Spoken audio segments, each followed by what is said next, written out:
Shalom saudara-saudari yang terkasih di dalam Tuhan Yesus Kristus. Berjumpa kembali dengan saya Pendeta Januaria Simpan dalam Renungan Malam edisi hari Rabu tanggal 3 Juli tahun 2025. Dan bagian firman Tuhan bagi kita pada saat ini terdapat di dalam kitab Perjanjian Lama, yaitu terdapat dalam kitab 2 Raja-Raja pasal 4 ayat 8 hingga ayatnya yang ke-17. Dan bagian firman Tuhan bagi kita pada saat ini, saya beri tema berkat kebaikan dan kemurahan hati. Baik, saat ini saya tidak membaca secara keseluruhan. Bapak, Ibu, Saudara-saudari dapat membaca secara lengkap bagian firman Tuhan hari ini di rumah masing-masing. Saya hanya membaca 2 bagian ayat yang menjadi pokok atau inti perenungan bagi kita pada saat ini, yaitu dari 2 Raja-Raja pasal 4 ayatnya yang ke-9 hingga ayatnya yang ke-10 yang berbunyi demikian. Berkatalah perempuan itu kepada suaminya, "Sesungguhnya aku sudah tahu bahwa orang yang selalu datang kepada kita itu adalah abdi Allah yang kudus. Baiklah, kita membuat sebuah kamar atas yang kecil, yang berdinding batu, dan baiklah kita menaruh di sana baginya sebuah tempat tidur, sebuah meja, sebuah kursi, dan sebuah kandil, maka apabila ia datang kepada kita, ia boleh masuk ke sana."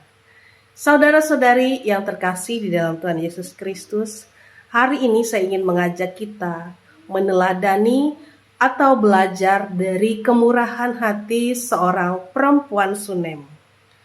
Perempuan Sunem dalam 2 Raja-Raja pasal 4 ayat 8 hingga ayatnya yang ke-17 ini mengajarkan kepada kita tentang kebaikan dan keramah tamahan.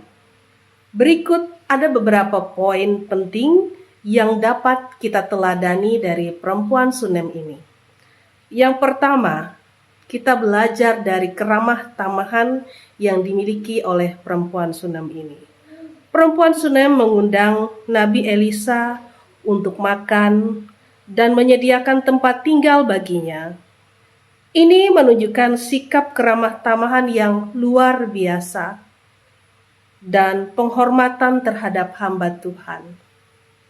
Yang kedua, dari perempuan Sunem ini kita dapat melihat kebaikan yang tulus.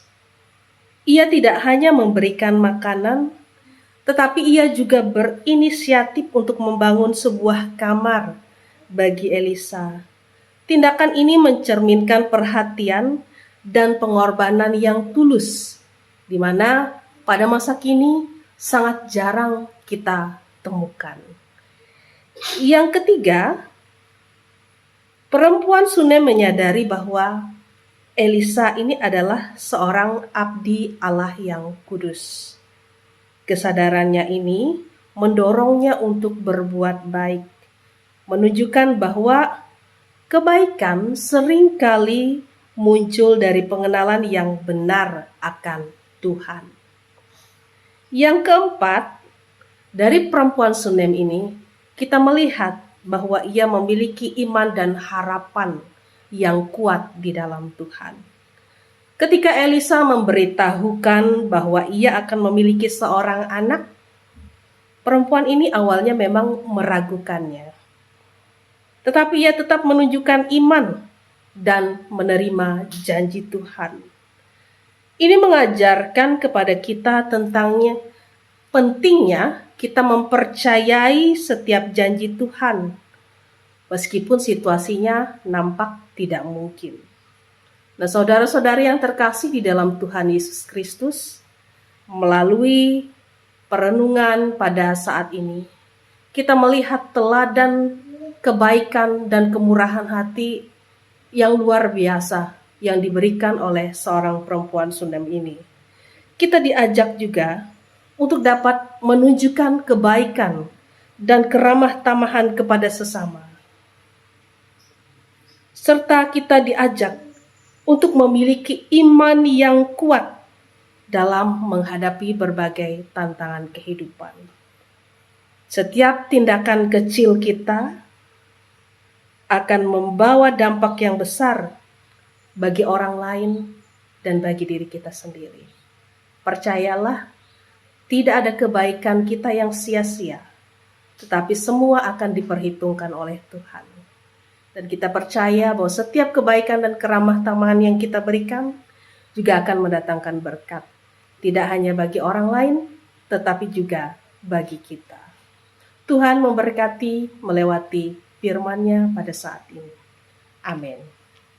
Untuk menutup renungan kita pada malam hari ini, mari kita berdoa.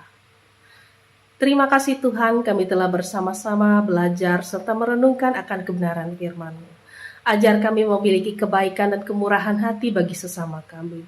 Tuhan memberi hikmat ya Tuhan, agar kami dapat melakukan hal-hal baik, agar kami dapat menjadi berkat bagi orang-orang di sekitar kami. Terima kasih Bapa. Di dalam nama Tuhan Yesus Kristus, kami berdoa dan mengucap syukur. Amin.